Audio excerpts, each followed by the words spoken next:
I want to share with you 6 habits for us to avoid so that we can have wonderful, long-lasting careers. For close to 2 decades now, I found many of these bad habits to actually be quite common. Number 1, valuing consistency over quality. Now, this might sound strange to you because everybody says, it's all about your consistency. It's all about your consistency. Make sure that you're consistent and then you'll grow your following. Am I correct? And I used to say that too. I'm completely guilty of this as well. But you know what? Back then, when I said that, about 7 or 8 years ago, it was absolutely true. But have you noticed that a lot of creators nowadays, artists especially, I've seen so many that complain that their content is not being shown to their followers. It's like, why are you not showing our stuff to the people that want to follow us? You hear that so much. So being consistent, what's the point of that if it's not being shown to all of your followers? TikTok really changed the game for this one, I feel, because it doesn't matter how many followers you have.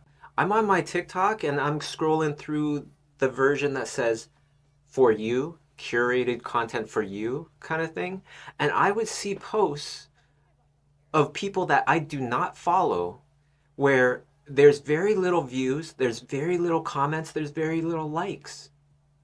And if I went to that person's account, I would also see that they have very little followers. So how did that get into my feed? Well, it's because TikTok's algorithm works like this. You put out a piece of content, it will show it to a small group of people, maybe 100 people. And if they react correctly, if they engage at a high percentage, if they're watching it over and over and all these different factors, then all of a sudden TikTok will say, all right, that passed the test. Let's show it to 1,000 people instead of 100. Passes that test, it shows it to 10,000 people, 100,000 people. That's why when I started my TikTok account, I really started to actually put an effort in the beginning of 2023. And at that point, I had about 9,000 followers. So essentially, of course, everything's relative, but on the grand scheme of things, that's kind of a small beginner account, right?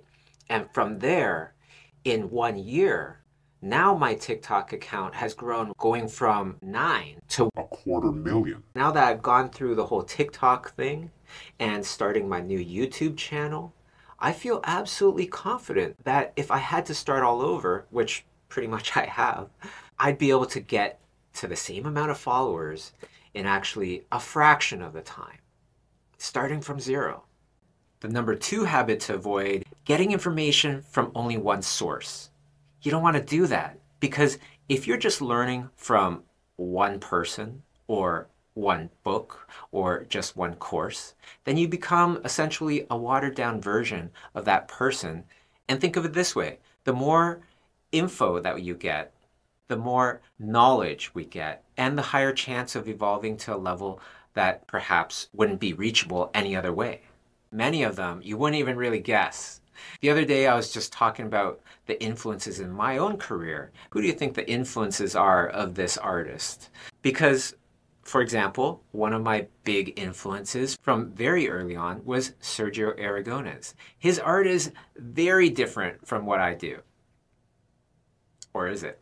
The one thing I took away from him is that Sergio Aragonés' work is so universal. You don't need to really know English to really understand what he's trying to say to you. You could only speak Chinese, only Arabic, or whatever. His humor is universal, and that's something that I love about his work. It's something that I try to put into my own work as much as possible. Then there's other influences like the wonderful Dera, Steven Silver, Peter DeSev, Chris Sanders for character design. If you look at the shapes, the general shapes of my creatures, you'll start to see that influence as well. If you ask me early on in my career who my influences were, those would be the ones I would say immediately. So the other day, the topic of influences came up and those were the ones I said right off the bat. Those were the ones I've been saying for years. But after some self-reflection and looking at my art again, I realized I missed so many more.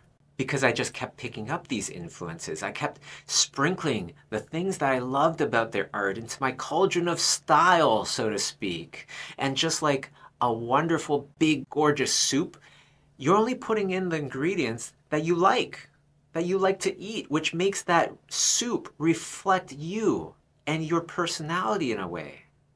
And many of the best artists in the world, you can start to see why they draw the way that they do, because their style actually reflects them as a person, and that level of connection from the artist to his or her style, I find to be the similarity between most, if not all, the best artists in the world. So even if you found a style or an artist that you really, really love, I'm telling you, don't stop there.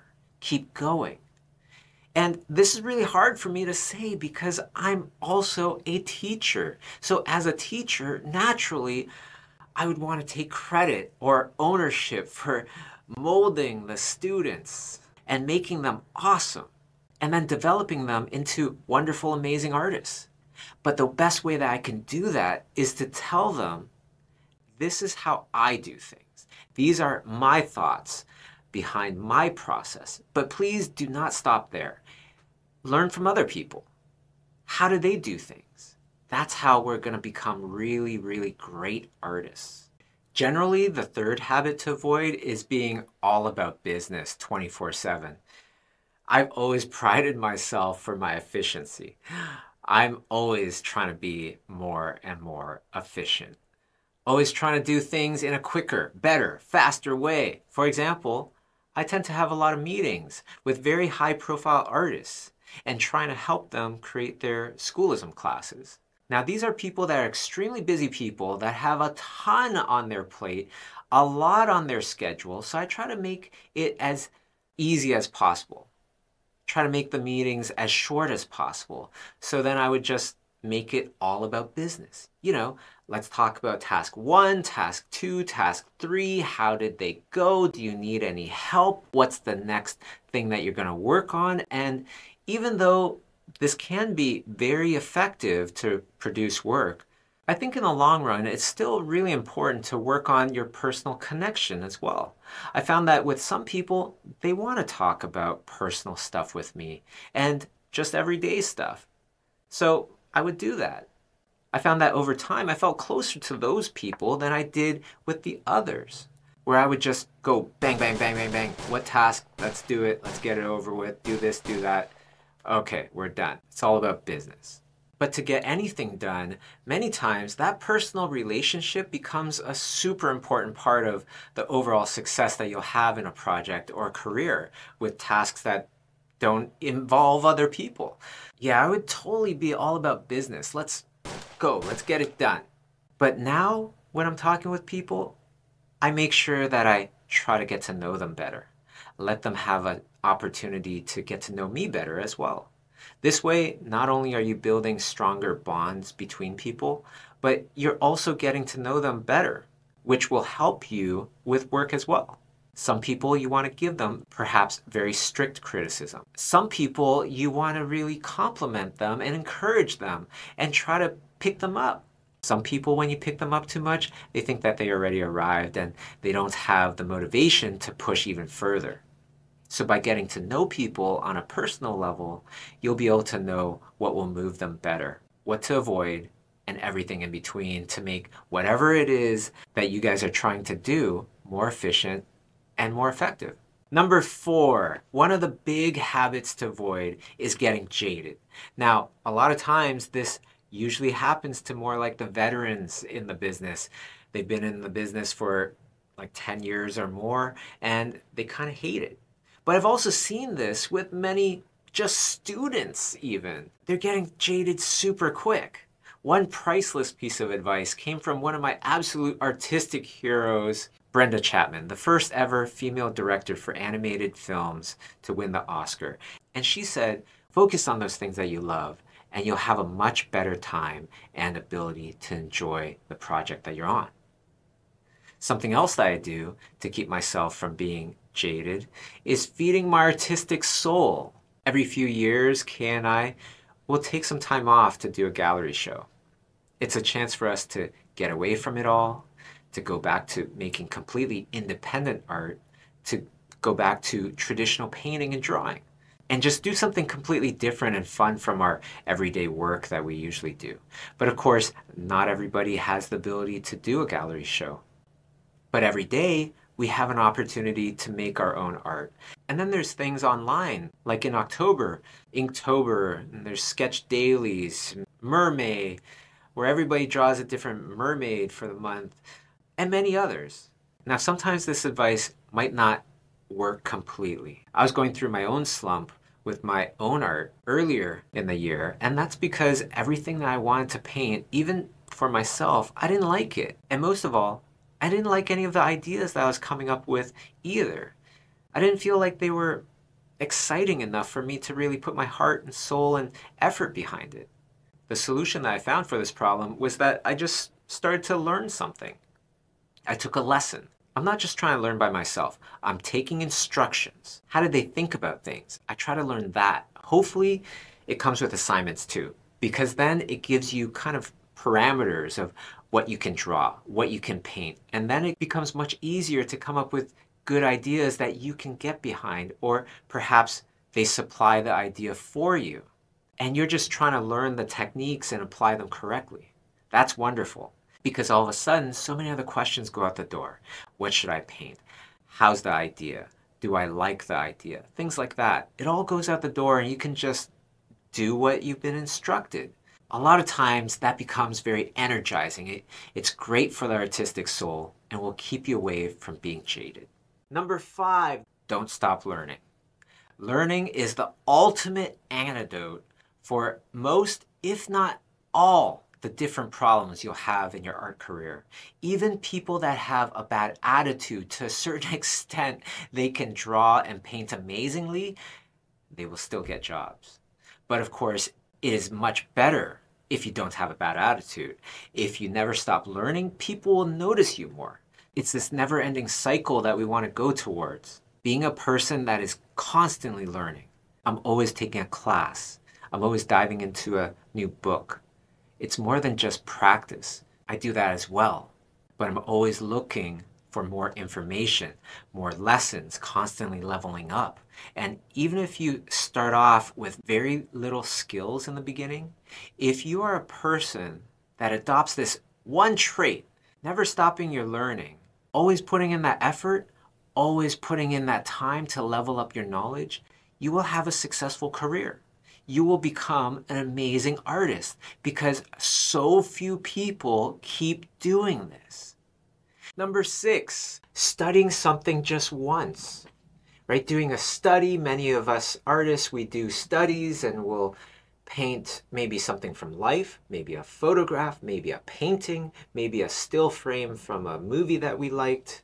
But most of us, I'd say like 95% of us at least, generally will study that one thing one time and then kind of like, okay, I'm done.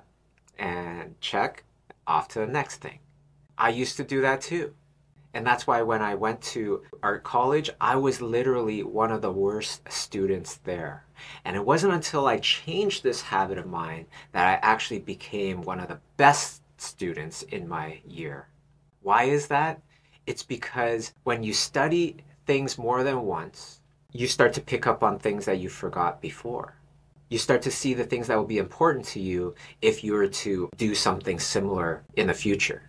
And overall, if you think about it, those martial arts movies, those competitive type of movies, a lot of times it's the boring things that create growth, right?